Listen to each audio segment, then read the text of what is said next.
Ini bahan yang aku dapat dari sewaktu aku belajar STT Reform Indonesia Kemang. Ya. Jadi ini diberikan untuk kita memahami pemuritan karena gereja itu harus pemuritan. Nah, ini yang aku terapkan saat kita merintis GKTI. Oleh karena itu aku selalu mendorong teman-teman untuk belajar firman, PA, mencatat firman ya, supaya kita menjadi murid. Nah, ini dia misalnya. Pemuritan 101 ini artinya pemuritan dasar ya. Esensial, bukan opsional. Jadi bukan pilihan. Gereja yang dibentuk tidak mengedepankan pemuritan berarti bukan gereja yang sesungguhnya. Oke? Intensional, bukan edisional, bukan tambahan. Bukan pilihan, bukan tambahan, tapi keharusan, ya, intens. Dan spiritual, bukan karnal. Karnal itu apa ya bilangnya ya? Bukan entertain ya.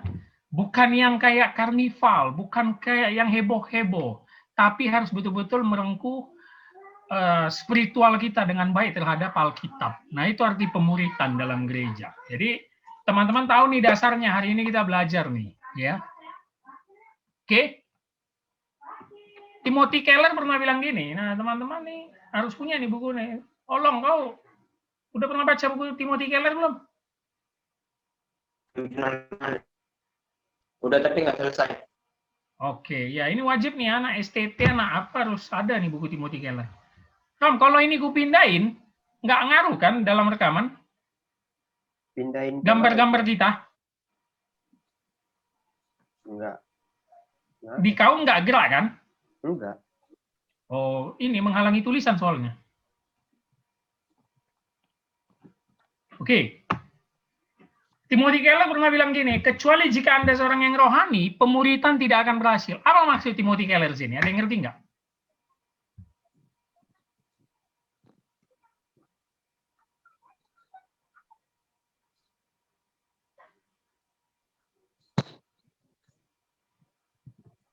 Ini Timothy Keller sedang menyinggung orang-orang yang terlalu mengedepankan roh, ya, karunia roh.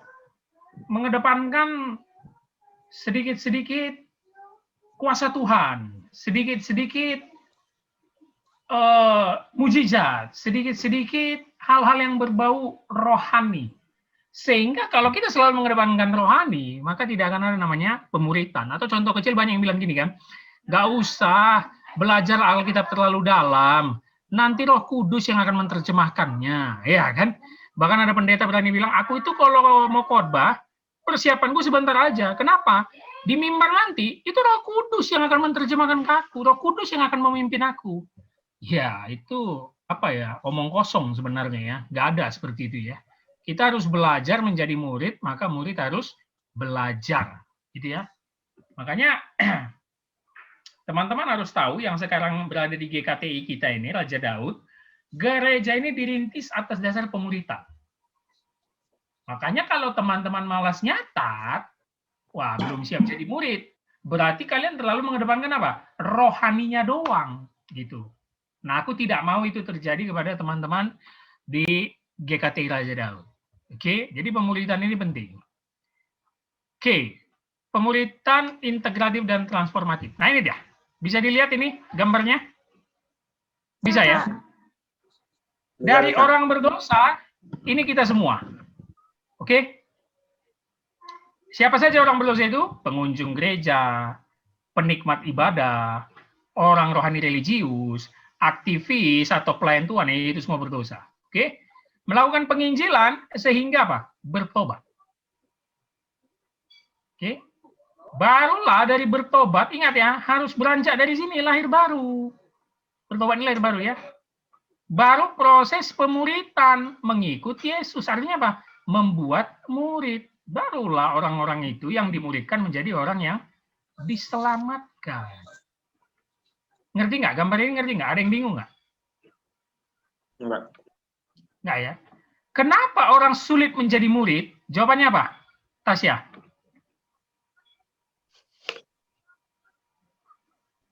Susah taat, Kak. Belum bertobat. Hah?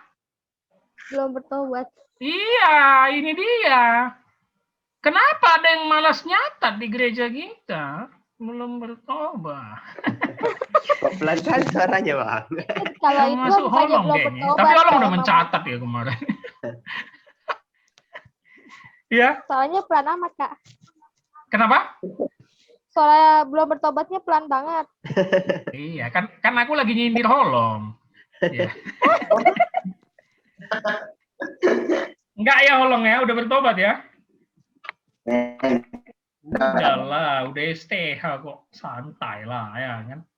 Nah, Holong pun harus bisa membuat murid. Siapa Pak Harol yang harus kumuridkan? Aku aja baru STH. Lo yang dekat doang. Timothy, Hengki, terutama Jaina. Iya, makanya. Nah, Romi, kau udah bertobat, udah selama ini melayani. Siapa yang harus kau buat murid? Orang-orang dekat, kakakmu sendiri. Nah, itu ya. Atau di gereja-gereja kita juga. Tasya, siapa? Ya sudah pasti suami.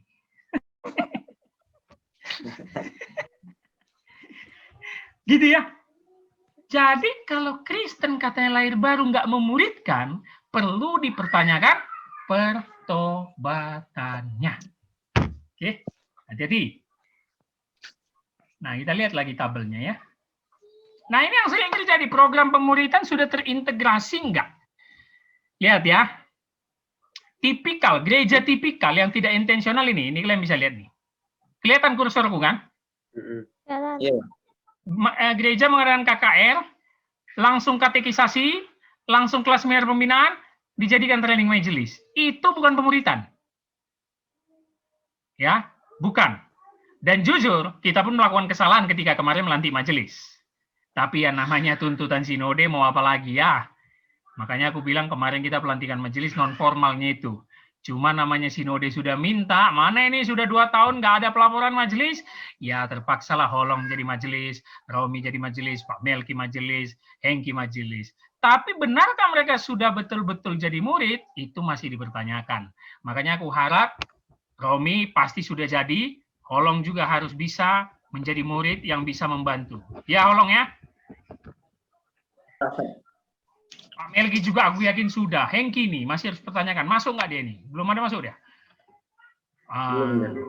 Jangan KKR, ngumpulin jemaat. Wih, langsung bikin persekutuan, langsung bikin seminar. Udah training aja, biar jadi pelayan Tuhan dia. Biar banyak apa kita, anggota jemaat kita. Aduh, itu bukan ya. Yang benar itu bagaimana? Mulailah dari non-murid. Ini kan kita semua ini non-murid. Betul ya? Ada yang menolak, ada yang tertarik, mau sama tahu. Baru petobat baru. Wah, makanya selalu kunci petobat baru ya. Masuk jadi murid Kristus, jemaat bertumbuh. Nah ini nih, ini masalah kita kan. Kenapa jemaat kita belum bertumbuh? Walaupun kita nggak usah muluk-muluk, kita masih 2 tahun. Karena belum semua jadi murid. Setuju nggak? Selain karena jangka waktu, setuju nggak kalian? Karena belum semua jadi murid.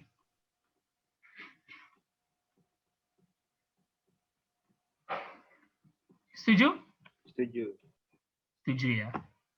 Jemaat bertumbuh, ada pekerja, ada pemimpin. Nah, baru pekerja, nanti Romi, Holong, itu harus jadi pemimpin. Bukan hanya sekedar majelis. Nah, tangkap ya. Hati-hati terhadap gereja yang otonom, ingat kita ini otonom juga, berdiri sendiri, mandiri, yang terlalu mengedepankan gembalanya, yang jago khotbah, yang punya karisma, tidak pernah memuridkan pelayannya, sehingga pemimpin regenerasinya nggak ada. Mungkin teman-teman sudah tahu semua, dan kebanyakan di gereja karismatik. Betul ya? Mungkin, Tasya kan glow ya? Iya. Aku mungkin yakin ya, 70%. Ya, kalau udah buka gereja nih, Tas, kita ngomong udah buka gereja. Pak Gilbert nggak lagi khotbah, Tasya udah agak malas. Setuju? 70%.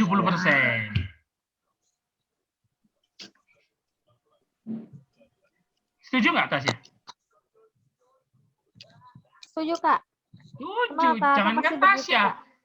Jangankan tasnya, pekerjanya sendiri pun langsung udah malas keluar, bros. Ya kan?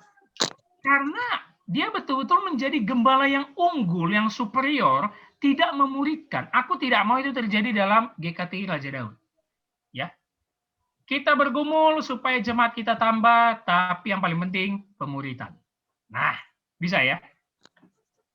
Jadi teman-teman harus tahu nih, inti dari gereja kita ini bukan main-main gitu loh. Bukan asal rintis, mau ngikut-ngikut, enggak. Pemuridan. Dan banyak gereja yang bagus juga sudah melakukan program ini, termasuk gereja-gereja Presbyterian ataupun Reform. Aku nggak yakin HKBP melakukan ini. Nggak yakin. Ya kan, Rom ya? Atau gerejamu, Rom? Simalungun.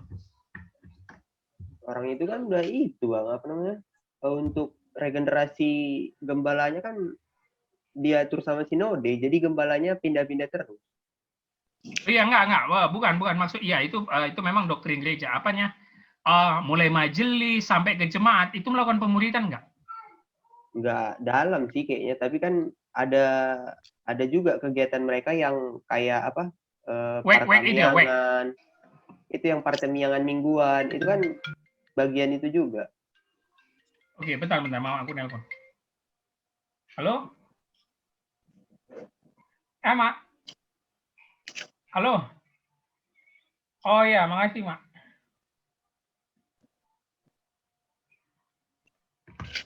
Ya, jadi memang banyak di gereja kita Protestan, Batak ataupun yang sejenisnya, udah gereja itu asal gereja, gitu loh. Olong di mana sebelumnya gereja, Olong? Di GPDI. Bagaimana? Ada pemuridan? Baru-baru ini sih. Baru-baru ini diadakan PA gitu ya? Iya. Dan memang kita harus setuju gereja-gereja seperti itu mengedepankan rohaninya, betul ya? Seperti kata Timothy Keller tadi kan? Nah, jadi ini pentingnya. Jadi ingat urutan ini ya, urutan ini sangat penting. Ya. Ketika kalian jadi murid, ketika kalian sudah bisa mendengar khotbah dan mencatat, sudah pasti kalian juga akan bisa. Makanya Romi ini kemarin mau ku daftar jadi evangelis, walaupun dia belum STH, tapi dia pasti sudah bisa untuk mengikuti proses khotbah di GKTI karena dia sudah menjadi murid, dia sudah tahu bagaimana khotbah eksposisi, ya. Dan Holong, aku pengen kau juga betul-betul mendalami itu supaya suatu saat kau khotbah, ya. Jadi Holong harus mengikuti bagaimana gereja kita khotbahnya eksposisi ayat per ayat. Begitu juga dengan keseharian. Nah, nanti mungkin kau lain kali juga aku suruh bawa ini. PA, apa bahan yang pengen kau bagi sama kami. Harus gitu. Jangan aku semua. Kalau aku semua nanti superior namanya. Gitu ya. Dan kalian jangan malas. Penyakit kalian ini malas. Belum berani, takut. Jangan. Oke. Nah, ini dia. Kelompok kecil. Mantap ya. Dan ini kita lakukan dari King David Ministry nih, ya, atau PA kita, ya. Dari dulu PA kita itu masih di rumah Michael itu, tahun berapa itu ya, masih ya kita aja itu ya. Baru kita bikin persekutuan, nah ini King David kita bikin, barulah kita jadi gereja, betul ya. Dan sekarang kita mau ngadakan seminar juga, ya kan. Nah ini nanti kita nih retret nih.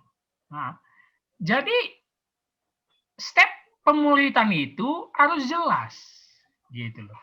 Jadi kelompok kecil, PA seperti kita, atau kemarin kami bikin PA di rumah atau ya ngobrol-ngobrol, baru bikin ke persekutuan. Ini yang kami bikin King David Ministry, ya. Tentu King David Ministry lebih banyak dihadiri daripada PA kadang-kadang, walaupun kadang sepi juga, ya kan. Baru 1 tahun kita lanjut gereja, makanya berani bikin gereja. Kenapa? Ketika persekutuan ini sudah ada yang satu hati, dan dalam persekutuan ini sudah tahu arahnya, apa salahnya kita bikin ke dalam ibadah. Makanya yang setuju kemarin hanya Romi ini dijadikan gereja, ya Rom ya? Yuk.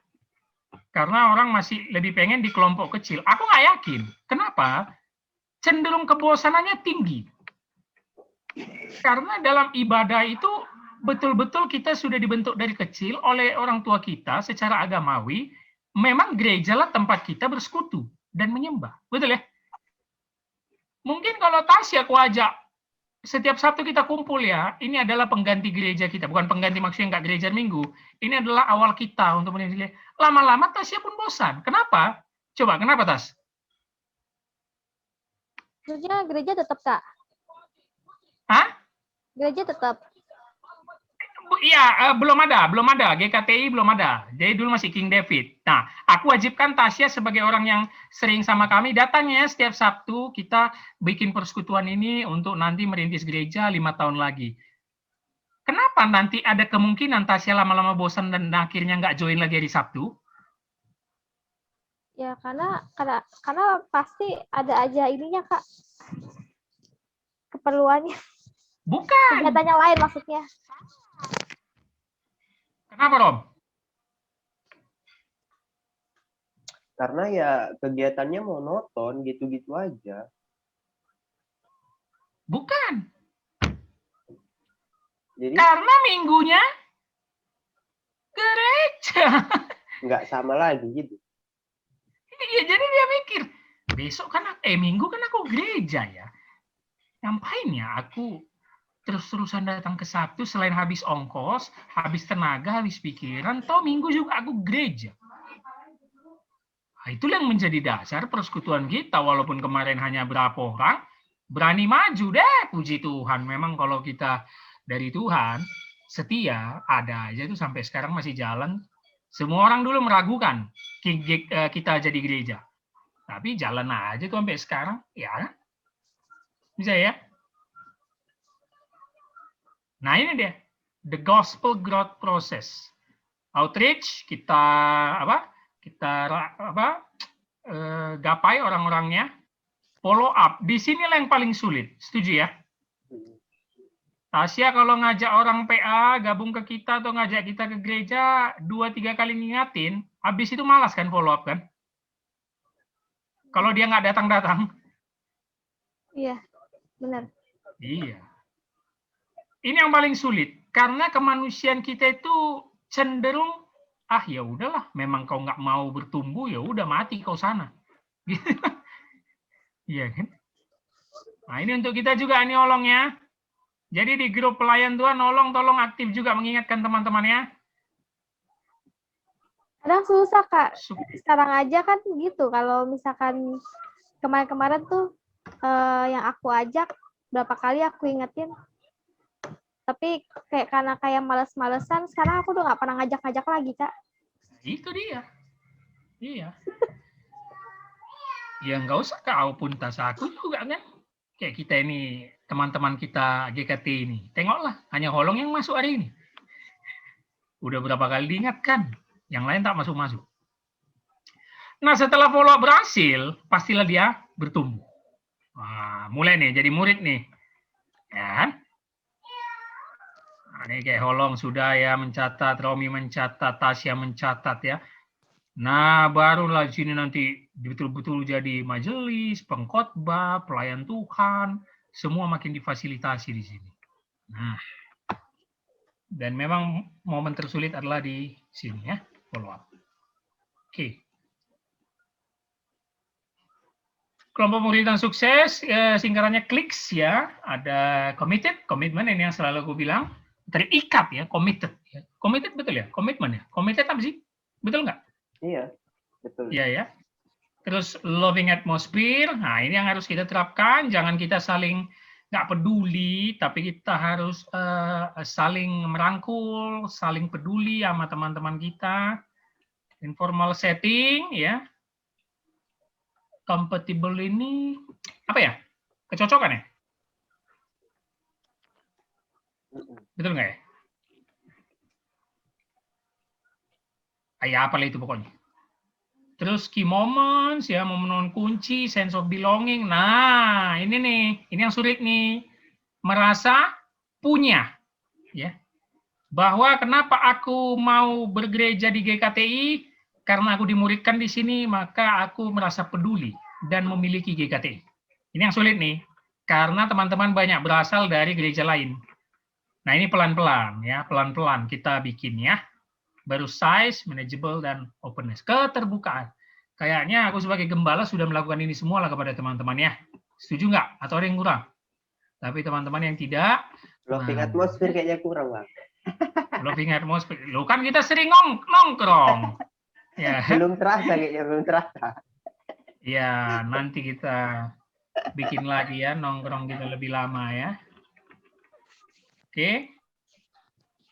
Ya, sebab itu aku tidak berlari tanpa tujuan dan aku bukan petinju yang sembarangan saja memukul, kata Rasul Paulus. Kau bergereja mau ngapain? Tujuanmu apa? Menyembah Kristus. Menyembah Kristus itu terlalu luas. Apa definisinya? Harus menjadi murid. Ya. Beribadah itu harus ada tujuan, bukan sembarangan. Makanya selalu aku bilang di gereja kita bukan beragama. Kita ini lahir baru, petobat baru. Ya, kalau beragama itu ya gereja terus, tapi tak pernah baca Alkitab dan tak ngerti apa-apa Alkitab. Itulah orang beragama itu, yang gereja terus. Itu bahaya. Ya, jangan kita mau seperti itu. Aku harap teman-teman tetap bersinergi membantu GKTI untuk menjadi pemuritan. Ini masih melanjutkan pemuritan tadi ya. Kristus hanya memiliki 3 tahun untuk pelayanan. Selama waktu itu dia tidak mengadakan KKR di Asia. Asia ini maksudnya daerah di sana ya, bukan Asia maksudnya Indonesia, bukan. Bahkan dia juga tidak menyembuhkan setiap orang di Israel. Ya. Apa yang dilakukannya adalah melatih 12 pemimpin untuk mempengaruhi generasi selanjutnya. Nah, ini yang menjadi tolak ukur kita, pedoman kita dari pelayanan Yesus. Ya kita ikuti dari Injil semua ya. Dia paling menyembuhkan, tapi dia paling sedikit anti bala dengan kesembuhan itu. Kita udah belajar di Injil Markus. Terus dia tidak ada KKR. KKR dia itu apa? Ada KKR dia. Di mana KKR dia? Bukit. Bukit. Itu pengajaran. Bukan KKR kesembuhan. Ya kan? Itu pengajaran. Tapi yang paling penting, private dia kepada murid-murid, privasi dia itu yang paling penting. Dia melatih 12 pemimpin. Oke? Nah ini penting nih, prinsip pemuridan Yesus. Pemilihan. Dia memilih semua muridnya, mulai dari Petrus, Andreas, Yakobus, Yohanes yang paling pertama. Lalu ada persekutuan. Ya. Lalu ada penyerahan diri. Penyerahan diri ini dalam arti Yesus itu datang, join dengan mereka. Ya. Dia tidak tidak menunggu tapi jemput bola gitu ya. Lalu ada pemberdayaan. Nah, dia juga pengen murid-murid ini diberdayakan. Nah, jadi karena memang kalau teman-teman belajar Rabi Yahudi itu lebih senang praktik daripada teori. Berbeda dengan Yunani yang dipengaruhi Sokrates, Aristoteles, Plato, itu lebih senang mikir daripada praktek. Makanya filsafat itu mikir, mempertanyakan. Ya, makanya mereka ahli-ahli filsafat. Tapi kalau orang Yahudi itu lebih senang praktek. Makanya harus ada pemberdayaan. Begitu juga percontohan. Percontohan paling penting. Karena Yesus memberikan semua contoh yang sesuai dengan firman Allah. Yang akhirnya setelah lahir baru ya. Ingat, dalam pelayanan Yesus, asli mereka ini semua belum lahir baru. Setuju? Belum lahir baru. Setelah Yesus naik ke surga baru, semua lahir baru. Dan semua melakukan itu, gitu loh. Mereka nggak takut ditangkap, mereka nggak takut disalib, ya. Simon Petrus yang kita tahu dulu pengecut, sekarang malah jadi pemberani. Kenapa? Contohnya jelas, Yesus. Lalu ada delegation, ya, ini delegasi, penugasan. Pendampingan perlu. Kenapa? Karena murid itu suatu saat bisa salah, bisa jatuh. Dia harus tetap ada pendampingan. Dan yang paling utama, ini dia, pelipat ganda.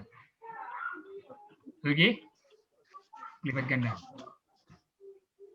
Bisa? Coba kalian secara jujur lu, sebagai orang terdekat aku yang selama ini. Poin mana aku belum lakukan?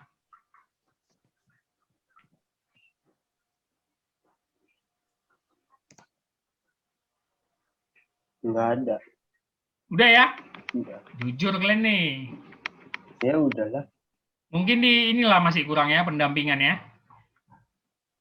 Pendampingannya nggak personal kan jadinya. Iya.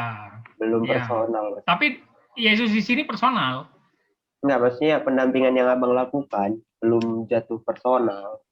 Iya. Karena menembus batas hati kalian itu kan aku nggak tahu ya. Kalau Yesus kan tahu isi hati semua muridnya ya. Aku kan nggak tahu. Gitu kan. Nah ini, kalau ini tugas bersama, bahkan tugas yang sudah dimuridkan, pelipat ganda. Nanti kita akan lihat bagaimana pelipat gandaan itu lebih bagus daripada hanya sekedar mencari jemaat ya. Oke, pemilihan. Oke, ini udah ya, udah ngerti bahwa dia memilih murid-muridnya langsung. Ya, Tuhan Yesus tidak melalaikan orang banyak.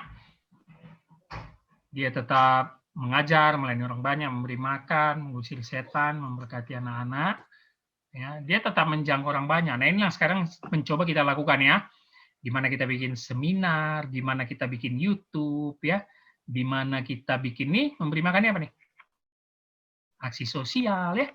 Ya, kalau untuk yang dua ini kita ganti ya. Mengusir setan nggak bisa kita. Itu sulit ya, tapi kalau ada yang minta ya kita lakukan aja usir setan, walaupun setannya belum tentu keluar kan. Iya. Oke, menunjukkan perhatian ya, mengasihi, menangisi, artinya kita harus suka bersama orang yang suka, duka bersama orang yang duka, hidup mati bagi keselamatan mereka.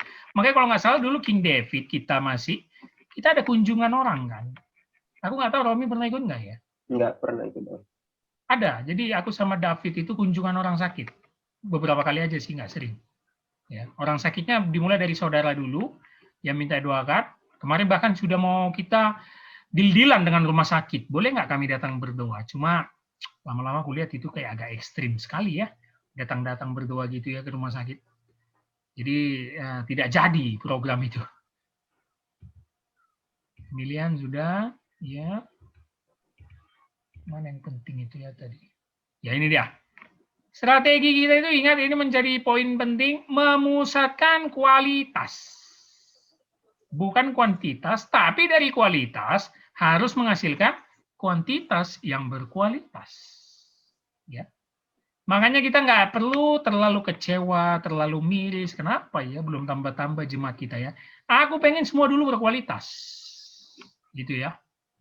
Jadi kalau teman-teman kita masih malas nyatat, aduh bahaya sekali tuh. Kualitasnya masih dipertanyakan itu ya kan? Masih banyak yang nggak nyatat ya Kak? Loh, yang kemarin aku sidak, Tasya lihat kan? 2 minggu lalu. Kan aku sidak waktu kami evaluasi. Nggak ada yang nyatat. Asli. Baru yang kemarin aku khotbah, mereka kulihat udah nyatat. Iya, Rom. Kau nggak lihat, Rom ya? Aku nggak bisa lihat. Udah nyatat lah mereka kulihat ya. Udah nyatat. Apa? Karena Pak Melki ya yang khotbah. Mereka nggak mau nyatat. Nggak juga lah kayaknya. Ya kan? Iya, jadi ini kemalasan itu sulit memang ya, karena mau pengennya ngikut Yesus itu yang santai-santai aja ya. Ini dia, wih ini keren sekali ya. Perhatikan, perhatikan.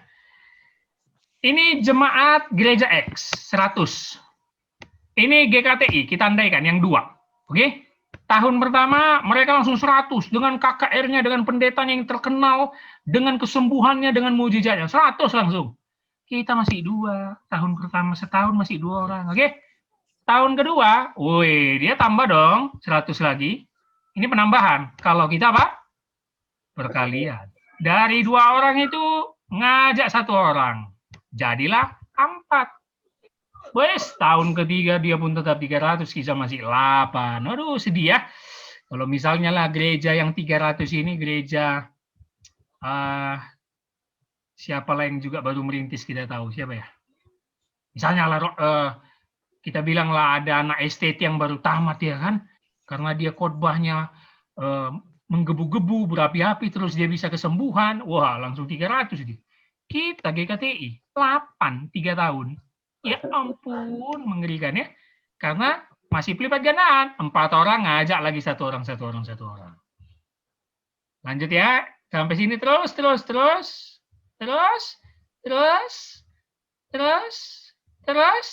Iya. Jelas?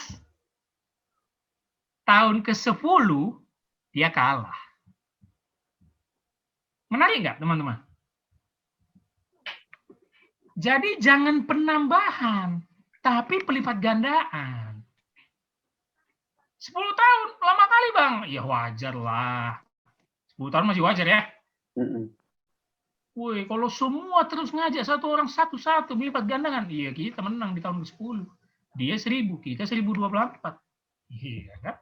Kita udah pemuritan. Dia dari 1000 jemaat. Jangan-jangan garing dikenalnya dan nggak pernah pemuritan.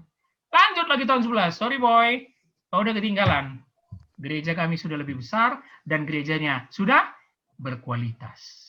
Wis, keren nih. Aku waktu belajarin di STT Reform, wih, gila ya. Keren. Dan seterusnya. Tahun 25 lihat tuh. Kita sudah 33 juta. Gila nggak itu? 25 tahun aku masih umur 55. Romi pun masih muda. Tapi jemaat kita kalau bisa kita terapkan pelipat gandaan 33 juta. Ampun lah. Ya. Ngeri. Ya mungkin agak impossible ya 33 juta. Jadi nggak mungkin juga ya. Tapi itulah maksudnya pelipat gandaan. Dan inilah yang dilakukan murid Yesus, ya, Yesus dan kepada murid-muridnya, ya. Tuh, jika saudara memiliki 12 anak rohani, setiap anak rohani juga memiliki. Nah, jadi kalian harus memuridkan, melipat gandakan 5-nya. Maka sudah memiliki 248.832 keturunan rohani. Kualitas yang menghasilkan kuantitas yang berkualitas. Oke, aku rasa sampai situ nggak usah semua, kelamaan. Oke, bisa ya? Jadi aku harap teman-teman mulai aktif. Atas? Kalau nggak masuk-masuk lagi? Ya gitu, orang-orang tak jelas. Bukan, mungkin ada kerjaan gitu.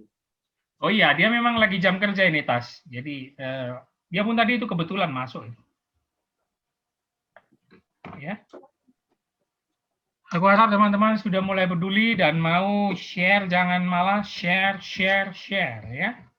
Untuk kita ngajak semua orang. Oke, kalau begitu kita lanjutkan Roma. Ayat berapa sekarang? Ayat 29.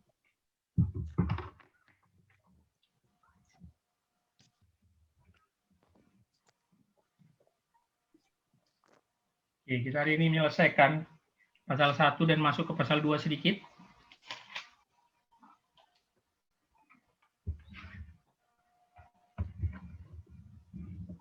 Oke, kemarin aku udah bilang sampai 28 ada kata menyerahkan terakhir, ya. Ayat 28-nya coba diperhatikan lagi.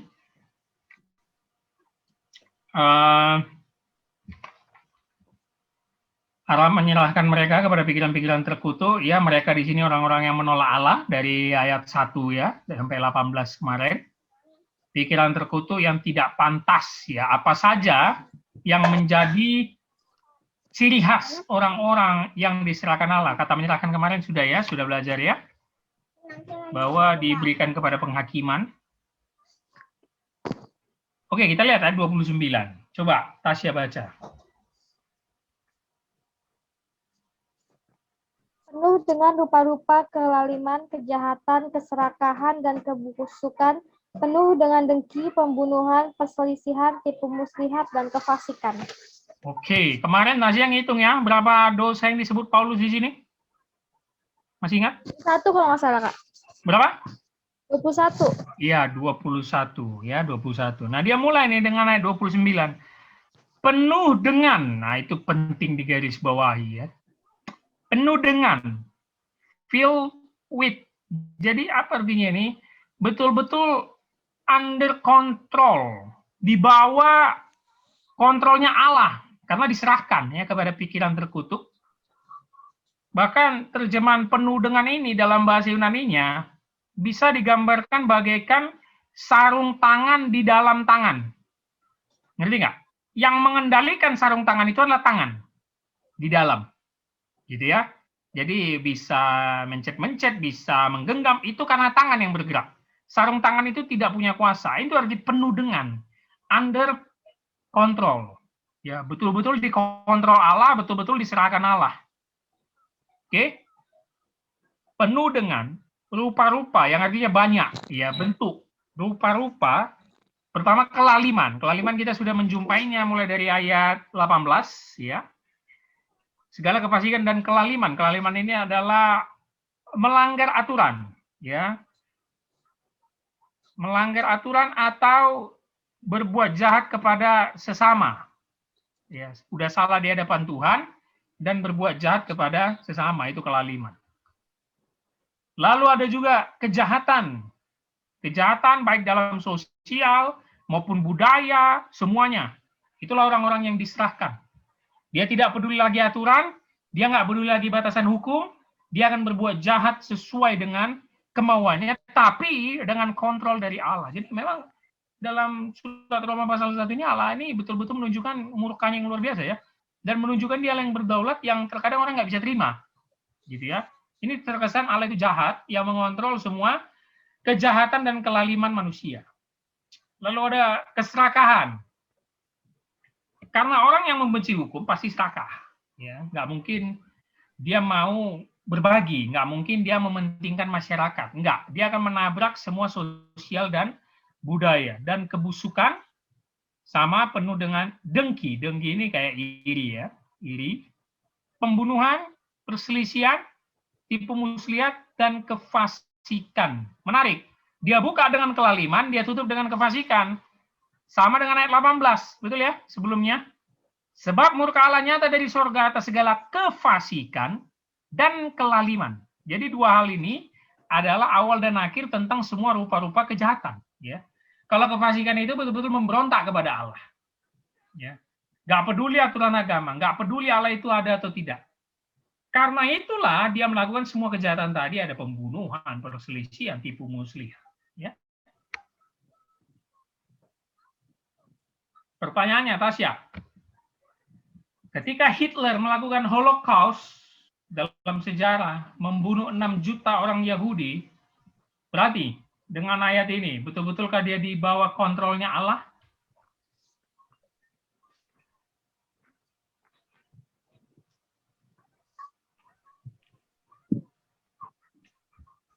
Nggak tahu kah? Ih, kok ragu gimana sih? Itu pertanyaan yang paling sering diucapkan Arminian kepada Reform. Kalau Allah berdaulat, apakah ketika Hitler melakukan pembunuhan 6 juta orang Yahudi, ada yang pernah nonton filmnya nggak? Holocaust. Itu gila, itu Hitler itu memang gila ya. Dia mengurung semua orang Yahudi, diberikan gas beracun di dalam. Sampai mati semuanya, 6 juta. Apakah Allah berdaulat dan memang menyerahkan Hitler kepada pikiran-pikiran terkutuk itu? Ya jawabannya kalau kita memegang prinsip iman kita yang kita pelajari, ya pasti iya. Ngeri ya?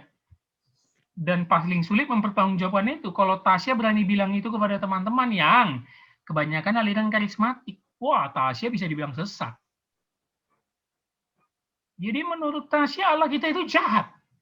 Masa Hitler dibiarkannya membunuh 6 juta orang Yahudi dengan keji, dengan mengerikan? No, itulah namanya dia berdaulat atas segala yang baik dan buruk. Gitu. Anggap ya.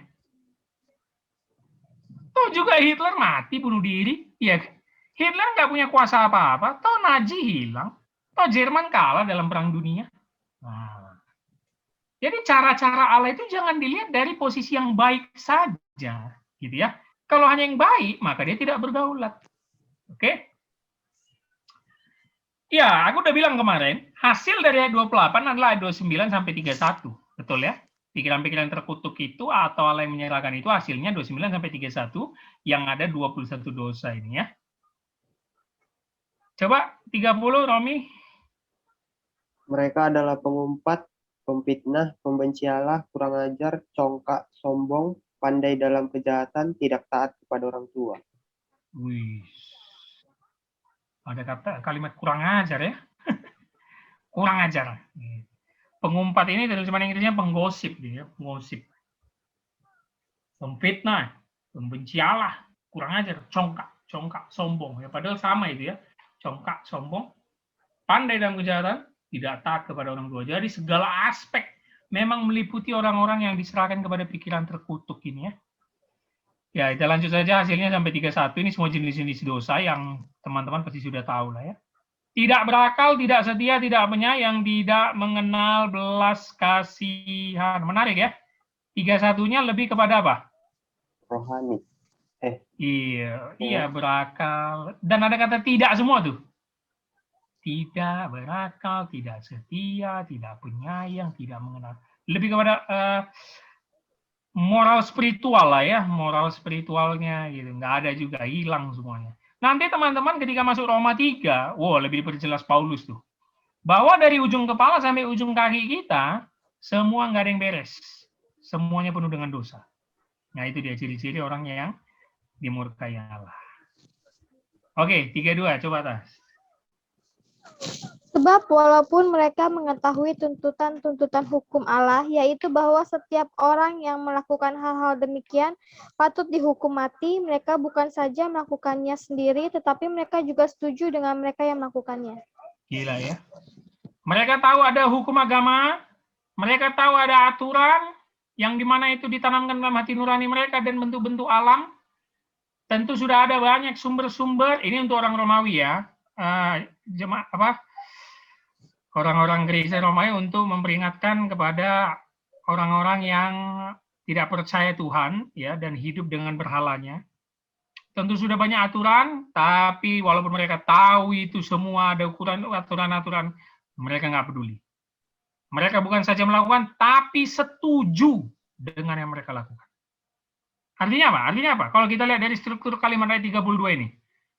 Sebab walaupun mereka mengetahui tuntutan-tuntutan hukum Allah, yaitu bahwa setiap orang yang melakukan itu demikian patut dihukum mati, tapi mereka melakukannya dan setuju, berarti apa?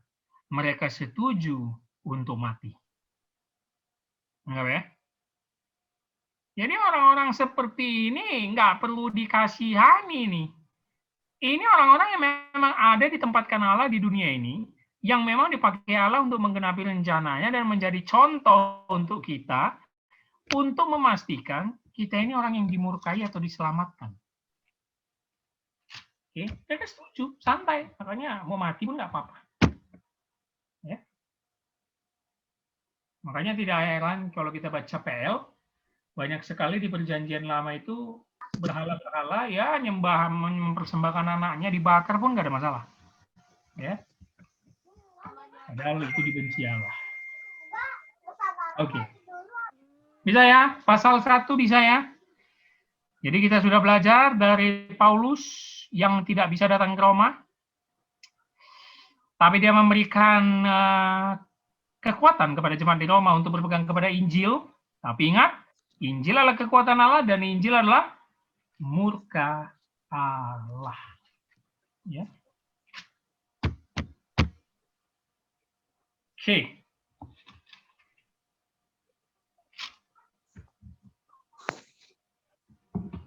Nah, yang menarik, kita masuk pasal 2. Apa judul perikopnya? Hukuman Allah atas semua orang. Hukuman Allah atas semua orang. Oke, coba baca Roh. Karena itu, hai manusia, siapapun juga engkau yang menghakimi orang lain, engkau sendiri tidak bebas dari salah. Sebab dalam menghakimi orang lain, engkau menghakimi dirimu sendiri. Karena engkau yang menghakimi orang lain melakukan hal-hal yang sama. Menarik. Paulus ini keren ya. Sistematisnya memang dapat. Pasal 1, dia bercerita kepada orang-orang yang dimurkai Allah karena menolak keberadaan Allah itu ada atau enggak. Ya, mereka nggak terima Allah itu ada, mereka sehingga diserahkan kepada pikiran-pikiran terkutuk dan perbuatan-perbuatan najis. Pasal 2, Paulus ini kayak ini, melempar suatu statement. Tunggu dulu.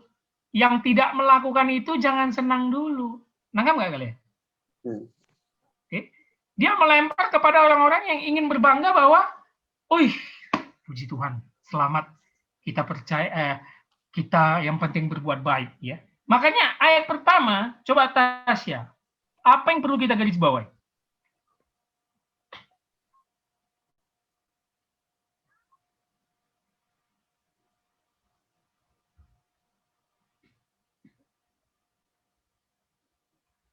Karena. Kenapa? Karena Hai manusia, bukan?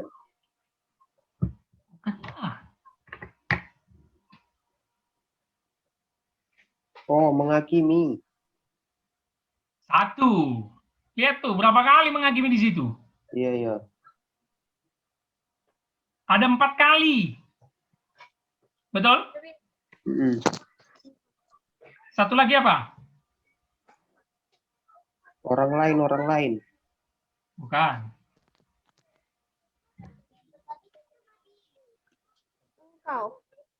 Engkau. Berapa kali? 3, Yeay. 4. 4 ya? 4 lah. Hehehe. Oh, 4. Aku kok 5 ya nulisnya. Aduh. Ya, berarti 4 dan 4. Nah, engkau di sini bukan lagi tertuju kepada orang-orang yang tidak percaya Allah. Ah, beda ya. Ini orang-orang yang dianggap moralis. Tahu moralis? Merasa dirinya benar gitu. Aku nggak percaya Allah itu ada. Aku nggak butuh Allah. Yang penting berbuat baik. Wis. Makanya Paulus masuk pasal 2 keren. Dia bilang, kau pikir kau bisa tenang walaupun nggak sama dengan mereka. Ini bukan ditujukan kepada orang Kristen di Roma ya, karena mereka pasti sudah bertobat. Ya, mereka udah lahir baru. Ini ditujukan kepada orang-orang pemikir yang pintar, yang hebat, yang moralnya bagus, tetap tidak percaya Allah. Pasal 1, Paulus mulai dengan yang tidak percaya Allah, menolak Allah. Pasal 2, dia mulai ini orang-orang yang katanya pintar, hebat, dan punya moral bagus. Dia bilang gini, karena itu hai manusia, siapapun juga engkau, yang menghakimi orang lain, engkau sendiri tidak bebas dari salah. Ini penting nih. Makanya dia bilang, karena itu. Ya dimulai tadi dengan, karena itu. Engkau tidak bebas dari Allah. Oke? Kenapa? Mereka berpikir dari ayat 16, ketika Paulus menjelaskan Injil Allah kekuatan Allah, itu bukan untuk kami. Kami nggak perlu Injil kok. Kami udah hidup enak kok. Kami nggak perlu Allah. Hidup ini karena kemampuan kita sendiri kok. Ya? Jadi dia bilang, kau pikir kau bisa bebas dari salah dan kau menghakimi mereka. Menghakimi dalam arti di sini bahwa wah, memang mereka layaklah dihukum, ya kan? Karena mereka melakukan perbuatan-perbuatannya. Kalau kami ini kan nggak layak dihukum, enggak. Kenapa Paulus bilang engkau sendiri tidak bebas dari salah? Karena akar dosa yang tidak bisa ditolak. Oke? Dosa yang tidak bisa ditolak. Dan cenderung manusia di dalam dosanya, walaupun dia memiliki moral, dia akan menghakimi yang jahat. Makanya ada kalimat selanjutnya. Sebab dalam menghakimi orang lain, engkau menghakimi dirimu sendiri. Karena engkau yang menghakimi orang lain, melakukan hal-hal sama. Apa yang sama? Aku kan nggak jadi homo, aku kan nggak lesbi, aku kan nggak bunuh. Wits, kau tetap melakukan hal sama. Apa itu? Dosa yang sama. Kalau dalam perjanjian lama ini disebut apa? Melanggar 10 perintah Allah. Wah. Makanya nanti di pasal 3 keluar kalimat Paulus yang terkenal. Apa itu? Semua manusia berdosa. Enggak ya? Kau memang nggak membunuh, kau memang nggak jadi lesbian, nggak jadi homoseksual, tapi akar dosa dan terutama 10 perintah Allah tidak mungkin semua kau tepati. Pasti ada satu yang kau langgar. Gitu ya. Contohnya apa? Makanya Yesus menggenapi 10 perintah Allah itu dengan luar biasa ya. Jadi ketika orang bilang jangan membunuh, Yesus bilang apa? Sesungguhnya kukatakan kepadamu, ketika kau marah dalam hatimu, kau telah berdosa. Mana mungkin semua orang nggak pernah marah, sudah berdosa, ya kan? Aku nggak lesbian, nggak homoseksual. Oke, tapi ketika kau melakukan perzinahan, atau kau menginginkan wanita dalam pikiranmu, kau sudah berzina. Dosa juga.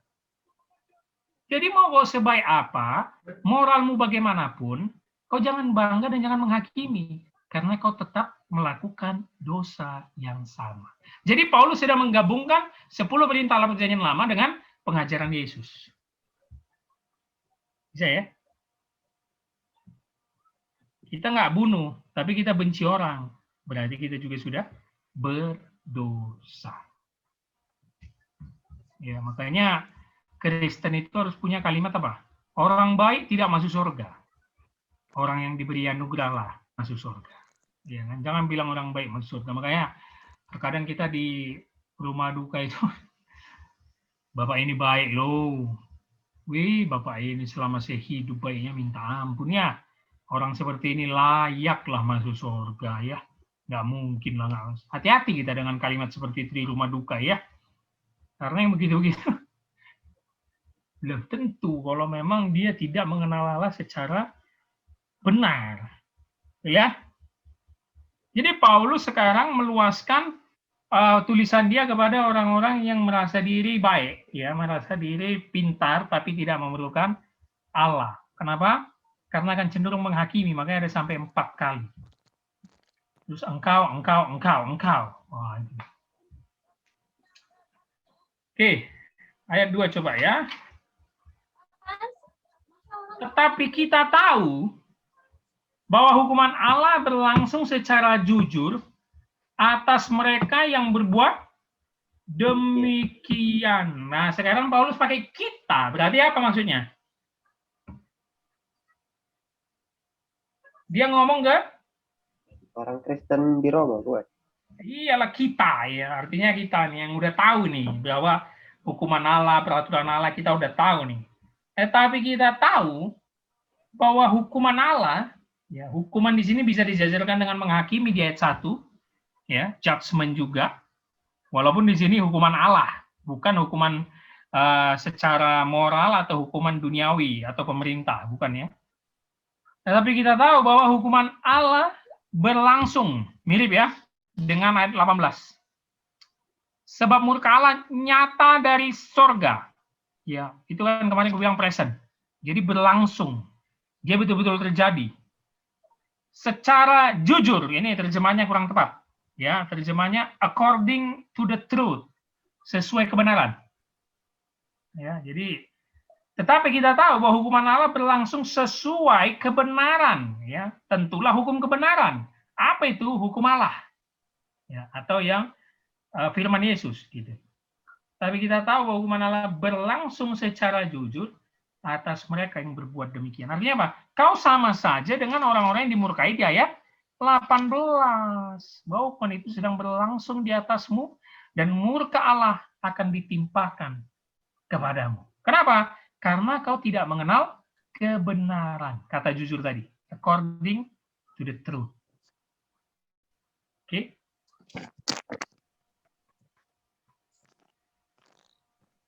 Saya. Tapi kita tahu bahwa hukuman Allah, murka Allah, berlangsung secara jujur atas mereka yang berbuat ini.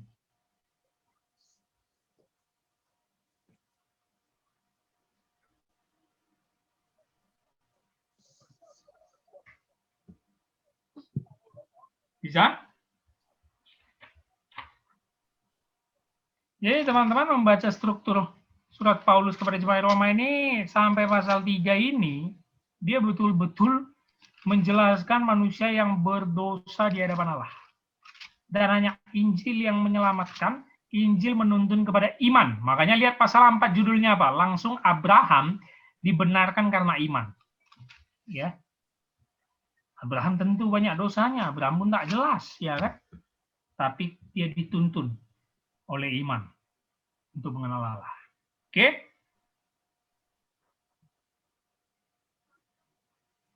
Jadi ini agak sulit. Tapi jangan samakan konteks ini, kayak ayat 1 tadi, dengan menghakimi. Janganlah engkau menghakimi, Matius 7. Itu nggak sama ya, itu beda. Kalau Paulus bilang di sini, hai manusia, siapapun juga engkau yang menghakimi orang, engkau sendiri tidak bebas. Oh, kalau gitu kita nggak boleh menghakimi. Beda konteks. Ya. Karena ini konteks untuk orang moralis yang tidak percaya Allah. Ya. Oke? Jadi murka Allah tetap ada kepada orang-orang yang baik tapi tidak percaya Allah. Begitu banyak orang baik tapi orang yang tidak percaya Yesus. Betul ya? Banyak sekali. Jadi Paulus ini sedang kayak mau menunjuk kepada orang itu, misalnya mau menunjuk hidungnya. Kita bilang, siapa yang nggak percaya Yesus orang baik? Orang Bill Gates itu Kristen nggak ya? Nggak tahu. Yahudi kayaknya ya.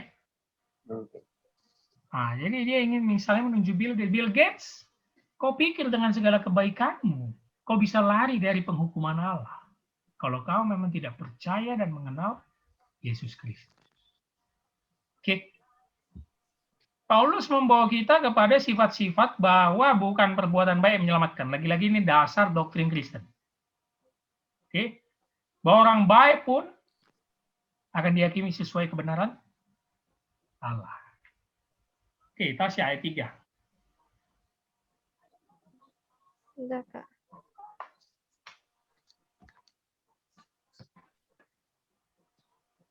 Dan engkau, hai manusia, engkau yang menghakimi mereka yang berbuat demikian, sedangkan engkau sendiri melakukannya juga. Adakah engkau sangka bahwa engkau akan luput dari hukuman Allah? Ya, tadi di ayat 2, dia stop jeda nih penjelasannya dengan menjelaskan aturan-aturan hukum Allah yang sudah diyakini dan diimani oleh orang percaya. Makanya pakai kata kita. Ya, Paulus dengan orang percaya di Roma, betul ya. Kita tahu hukuman Allah itu berlangsung secara jujur, sesuai kebenaran, yang berbuat jahat kepada orang-orang yang menghakimi. Masuk pasal 3 dia balik lagi nih ke orang-orang moralis tadi yang katanya orang baik. Makanya paling banyak kata apa lagi? Engkau. Engkau ya. Berapa kali nih? 4 kali ya. Mm-mm. 5. Betul ya? Kali ini bahkan 5 kali. Engkau. Wah, dia nunjuk nih. Dan lagi-lagi, dan engkau, hai manusia. Engkau yang menghakimi yang berbuat demikian. Nah ini nih, yang misalnya, ya memang orang-orang lesbian itu layak masuk neraka. Ya orang-orang yang membunuh itu layak masuk neraka. Ya kan? Engkau yang menghakimi mereka yang berbuat demikian, sedangkan engkau sendiri melakukannya juga. Wah, itu tadi, hukum tadi ya. Hukum kebenaran tadi. Adakah engkau sangka bahwa engkau luput dari hukuman Allah? Adakah engkau sangka? Wih. Jadi Paulus melempar pertanyaan ya. Adakah engkau sangka? Jadi manusia bermoral dan beragama ini terkesan hidup di dalam eksklusivisme yang mengungkung dirinya dan langsung tidak menerima perbuatan-perbuatan jahat seperti yang di pasal 1. Nah, kita harus kuingatkan supaya kita jangan menjadi orang beragama seperti itu. Kita harus peduli dan kita harus keluar dari eksklusivisme. Oke. Jadi Paulus mengajak mereka untuk berpikir, adakah engkau sangka? Emang kau pikir bahwa engkau yang baik tapi tidak mengenal Allah dan tidak hidup sesuai kebenarannya akan luput dari penghakiman Allah? Wah. Dosa sama, penghakiman sama. Itu dia. Melakukan dosa yang sama dengan orang-orang yang diserahkan kepada pikiran terkutuk dan akan mendapat penghakiman yang sama. Itu arti hukuman Allah di sini. Ya, jadi mereka tidak bisa berbangga diri, mereka tidak bisa menghakimi mereka yang berbuat dosa tadi di pasal 1, karena mereka pun akan dihakimi. Maukah engkau menganggap sepi kekayaan kemurahannya, kesabarannya, dan kelapangan hatinya? Tidakkah engkau tahu bahwa maksud kemurahan Allah ialah menuntun engkau kepada pertobatan? Wah, ini menarik nih. Ini sebenarnya pertanyaan retoris ya, yang Paulus tujukan kepada orang-orang moralis ini ya, yang baik ini. Pertanyaan retoris itu pertanyaan yang nggak perlu jawaban sebenarnya. Dia bilang gini, maukah engkau menganggap sepi kekayaan kemurahannya? Jadi ada yang 3 perlu kita garis bawahi, kemurahannya, kesabarannya, kelapangan hatinya. Baru ya kelapangan hatinya, ya, kemurahannya, kesabarannya. Dan itu semua dimulai dengan kata apa? Kekayaan. Yang artinya apa di sini? Nggak terbatas. Kemurahan Allah itu tak terbatas, kesabaran Allah itu tak terbatas, kelapangan Allah itu tak terbatas. Lantas apa maksud Paulus bilang? menganggap sepi kekayaan kemurahannya, kesabarannya, dan kelapangan hatinya. Ini berbicara anugerah umum yang diberikan Allah kepada setiap manusia. Khususnya orang-orang yang menolak Allah. Baik orang yang tadi terkutuk, orang-orang yang menolak Allah, dan orang-orang moralis yang baik ini. Yang katanya perbuatannya baik. Ya. Kenapa? Paulus ingin menjelaskan, Allah itu seakan-akan menunggu pertobatan kalian dengan kemurahannya. Aku memberi kau hujan, aku memberi kau panas, aku memberi kau rezeki saat kau bekerja, aku memberi kau kepintaran saat kau belajar, kau menjadi pemikir yang hebat. Aku memberikan kau kehidupan yang nyaman. Itu adalah kemurahan dan kesabaran Allah untuk menanti orang untuk mengenal Dia gitu. Jadi Paulus mengajukan pertanyaan retoris ini sebenarnya ya. Makanya kalimat terakhirnya apa? Tidakkah engkau tahu bahwa maksud kemurahan Allah ialah menuntun engkau kepada pertobatan? Masa dengan alam yang sudah diberikan Allah, dengan cuaca baik hujan ataupun panas, khususnya yang di pedalaman, ketika dia menanam, dia perlu hujan, Allah turunkan. Masa kau tidak tahu dan tidak mau mengenal siapa yang membuat itu semua? Masa kau merasa rezekimu darimu sendiri? Masa kau merasa kau punya anak itu dari hubungan seksual biologismu doang dengan istrimu? Kau harus mikir pembuatan sel anak itu bagaimana? Semua ini diberikan Allah. Jadi orang baik itu, orang yang menolak Allah itu, makanya jangan terkejut apa? Hidupnya nyaman. Kalau kita itu bilang orang fasik itu ya lebih enak daripada orang yang takut Tuhan. Ya, makanya orang yang takut Tuhan lebih identik dengan penderitaan. Masa kau tidak mau bertobat untuk mengenal Dia setelah Dia memberikan segala kemurahan, kesabaran, dan kelapangan hatinya. Jadi Paulus ini betul-betul menekan habis nih orang-orang yang katanya pintar, yang katanya berbuat baik, tapi tidak mengenal dan tidak memerlukan Allah. Dia memberikan dakwaan-dakwaan yang tidak bisa ditentang atau dijawab sama sekali. Betul ya? Bagaimana kau menjelaskan kau bisa punya anak? Kepada siapa kau bersyukur? Nah, betul ya? Bagaimana kau bisa menjelaskan kehebatanmu dalam berkarir atau bekerja kalau itu bukan dari Allah? Bagaimana kau bisa punya bisnis ini kalau itu bukan dari Allah? Ayo, kemurahannya menuntun engkau kepada pertobatan. Ya. Kata kesabaran juga lebih kepada kau bisa mendengar perintah Tuhan, kau tahu ada tuntutan hukum seperti ayat 1 dan 2 tadi. Tapi kau menolak itu semua. Allah sabar. Dia tetap memberikan wahyu umumnya, anugerah umumnya kepadamu. Dia tetap memberkati engkau, walaupun kau menolak Injil, menolak perintah Tuhan. Ya, ketika Allah sudah begitu baik, tapi hai engkau manusia, tidak mau tahu siapa Allah itu sebenarnya di dalam diri Yesus Kristus. Kata yang perlu kita garis bawahi tentu pertobatan. Ya, dalam bahasa Yunani-nya metanoia. Ada toko buku namanya metanoia. Ya. Pertobatan. Pertobatan ini artinya berbalik arah. Itu definisi simpelnya. Berbalik arah. Apa yang berbalik?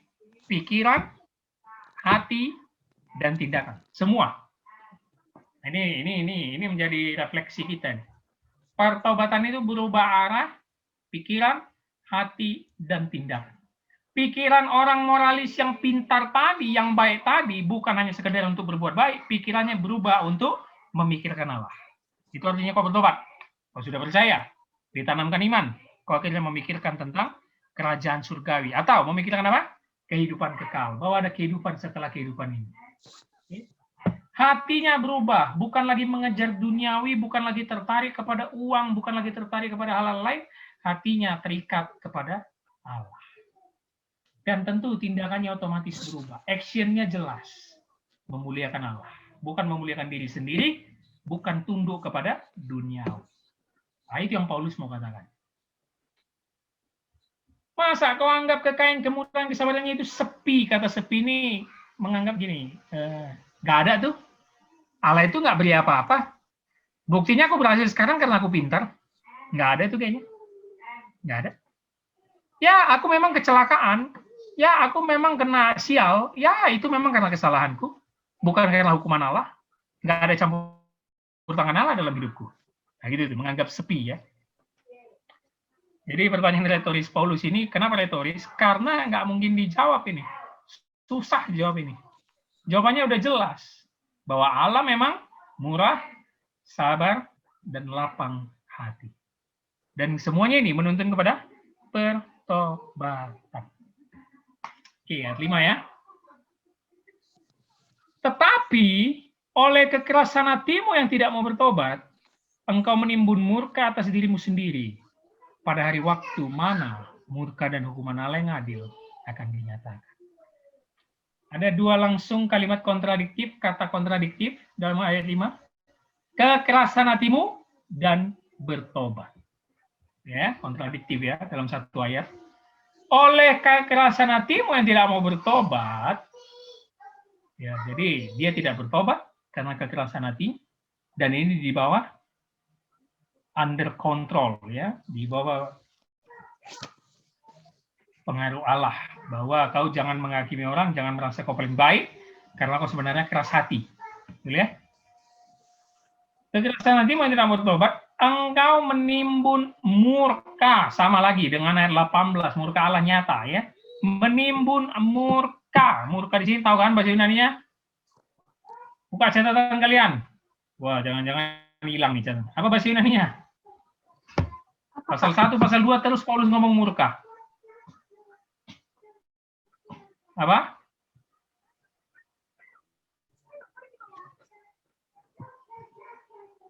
Murka.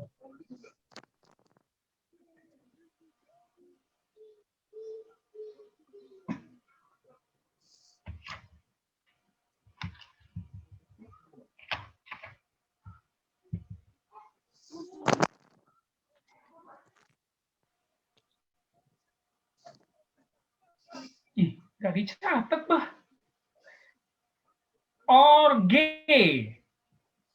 Nggak ada Yang menjadi, menjelaskan. bah, nggak ada. Tulisannya gimana, Kak? Adalah yang ku bilang orgi. Orge. Ya, biasa. O-R-G-E. Orge.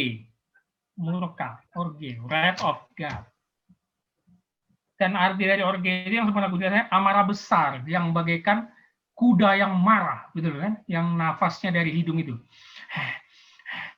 Nah, seperti itulah murka Allah. Ya. Orge itu yang diambil dalam bahasa Inggris. Orgi itu dosa seksual tuh ya. Banyak dalam perkumpulan dosa seksual, orang yang melakukan hubungan seksual. Perzinahan. Amarah yang sangat besar ya. Dan menimbun. Berarti amarah yang meluap-luap, yang siap ditumpahkan kepada orang-orang yang tidak mau bertobat. Yang keras hati. Baru kalimat terakhirnya coba. Dan hukuman Allah yang adil akan dinyatakan. Di sini kita dapat bahwa atribut Allah adalah Allah yang murka, berarti dia Allah yang adil. Jadi mau belajar tentang atribut Allah yang adil, harus membaca surat Roma. Jangan melulu Allah yang kasih. Dan ini yang menjadi refleksi kita dalam kita memberitakan Injil, kata Paulus. Injil kekuatan Allah menyelamatkan, amin. Tapi Injil juga menyatakan murka Allah kepada orang-orang yang menolak. Maka dalam setiap pengajaran Yesus, kita terlalu hanya mengambil kasihnya doang ya. Ingat perempuan di sumur Yakub, Yohanes 4, ketika Yesus mau ambil air minum, perempuan itu datang, dia bilang, akulah air hidup. Apa jawaban perempuan? Engkaulah nabi yang kami nantikan. Lihat, apa jawaban Yesus? Dia nggak bilang, oh yes, I am, thank you. Iya kan? Dia nggak langsung bikin mujizat. Apa yang ditanyanya? Coba panggil suamimu. Betul? Lalu apa jawab perempuan itu? Suami yang mana? Bukanlah kok suami yang mana. Bukannya. Aku tidak mempunyai Oh iya, aku tidak mempunyai suami. suami. Langsung dijawab Yesus apa? Betul. Betul. Karena kau punya 5 suami. 5. Betul kan? Kita nggak mengambil kalimat itu sebagai suatu hal yang penting. Tahu nggak maksud Yesus apa di situ? Iya, kau berdosa. Kau sebelum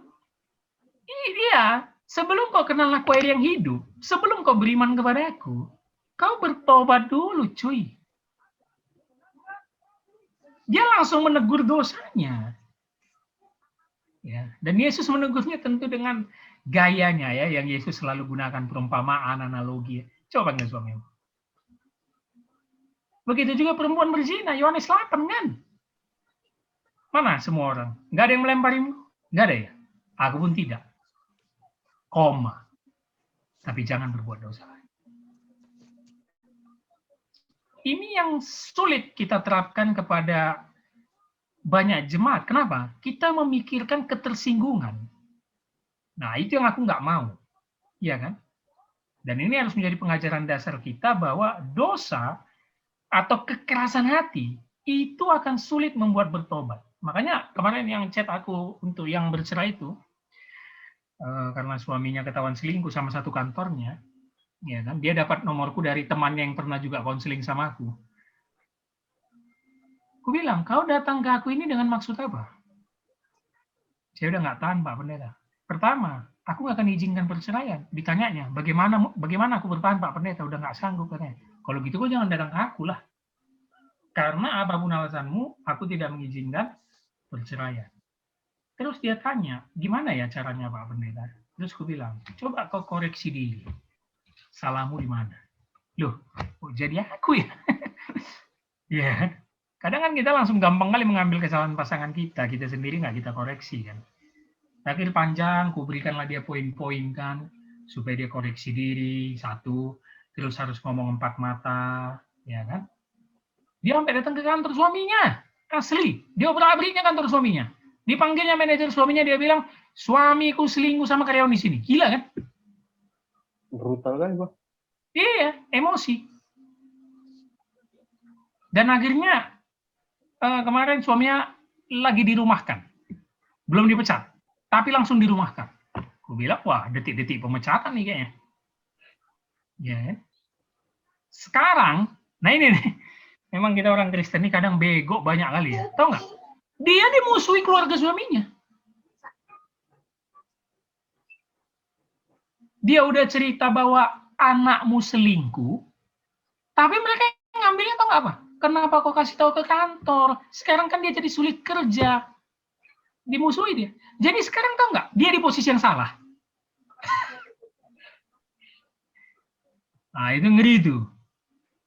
Gue bilang sama dia, enggak. Kau nggak salah kok. Nggak salah. Walaupun dalam satu case, tindakanmu terlalu gegabah, terlalu emosi. Tapi kenapa kau nggak salah? Biarlah itu menjadi resiko suamimu. Itu hukuman Allah atas dia itu. Selingkuh dan harus dipermalukan. Ya dong? Yalah, biar aja dia dipermalukan di kantor itu kan. Dan mungkin dampak itu bisa berdampak kepada kawan yang perempuan di kantor itu kan. Dan mungkin lama-lama teman perempuannya itu akan, waduh, udah gak enak nih suasana kantor. Lama-lama resign sendiri merasa. Nah, itu kan jalan Tuhan. Jadi nanti dia bisa balik, jauh, udah gak ada hubungan lagi. Jadi, jangan kita misalnya... baru lagi. Bukan. Jangan kita datang orang konseling, langsung kita keluarkan kalimat-kalimat rohani dengan segala macam ayat. Tenanglah, Tuhan Yesus menguatkanmu. Janganlah sedih, ada pengharapan dalam Yesus. Bersemangatlah, sebab dia hidup ada hari esok. Segala macam. Aduh, jangan ya. Tegur dosanya. Gitu. Ya. Ini yang dikatakan Paulus di sini. Bahwa hukuman Allah yang adil akan dinyatakan. Kekerasan hati membawa kita bertobat. Kemarin aku balik ke Medan, kan ini kan doakan rumah adikku kan di Medan. Itu aku suruh buka Alkitab. Jadi ada mamaku, ada abangku, ada adikku, ada kakak iparku, istrinya abangku, ada juga abang saudara sepupu datang ke situ kumpul. Oke, mari kita buka Alkitab kita. Aku bilang, supaya kita belajar. Mama sama abangku nggak buka Alkitab. Adikku buka. Aku bilang, ku suruh baca ayat, mereka diam. Dan abangku ini tipikal orang yang disuruh doa nggak mau, takut. Ya doanya gitu-gitu aja lah, takut, nggak mau. Aku bilang sama dia dalam kami ngobrol santai lah, ya kan. Kau jangan keraskan hatimu. Ya, karena dia pernah curhat sama aku, karena belum punya anak, dia merasa Tuhan itu nggak ada. Nah, masa aku udah berjuang, aku udah ke gereja, aku udah nyumbang gereja, masa aku nggak dapat sih? Gitu. Dia merasa begitu. Maka dia merasa, doa pun nggak perlu, dengar firman pun nggak perlu. Ya buka Alkitab, asli. Ya, jadi gue bilang, kau nggak boleh gitu, jangan keraskan hatimu. Ya. Harus kau betul-betul semakin tunduklah di dalam kesulitanmu ini. Supaya kau mendapat jawabannya. Bilanglah. Jadi, yang kayak gini menjadi problem kita ya. Kalau mamaku mau saya tanya. Ya, apapun yang dibilangnya, pasti jawabannya, kau kan barunya jadi pendeta. Nggak usah lah mama dengar. Ya kan? Kalau orang Batak susah itu. Ada satu dosenku, dia balik ke kampungnya di Samosir, ya. Dia memberkati opungnya yang udah tua, disuruh doakan. Nggak mau opungnya. Tahu apa jawaban opungnya? Dulu aku yang megang kepala kau berkati kau pula yang sekarang sok-sok memberkati aku. Ya itu stigma itu, orang Batak ini nggak jelas. Kok kau pula sekarang berkati aku? Dulu aku yang megang-megang kepala kau doakannya kau. Itu kenapa? Itu kekerasan hati.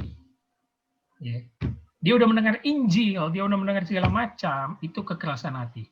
Yang perlu kita doakan adalah pertobatannya, momennya. Tapi kalau sampai mati, wah, berarti memang dia diserahkan. Anggap ya? Kita nggak boleh juga langsung judge dia sekarang keras, langsung kita judge, siap-siap kok. Masuk neraka kau, hidupmu pasti berantakan. Enggak, belum. Karena orang yang keras hati akan ada masa dia bertobat. Nah, ini pun pergumulan sama aku nih. Aku kan orangnya nggak sabaran melihat yang gini-gini kan. Ya, kayak ini sekarang teman-teman nih. Ngakunya aja nih pelayan Tuhan, anak STT. Jangan-jangan hatinya masih keras juga. Ya. Nah, ini yang perlu kita beritakan supaya kita tidak tersesat di dalam kasih Tuhan. Nah, itu kalimat paling pas tuh kayaknya. Tersesat di dalam kasih Tuhan. Masa dalam kasih Tuhan tersesat? Iya, karena kau tidak mengenal keadilannya.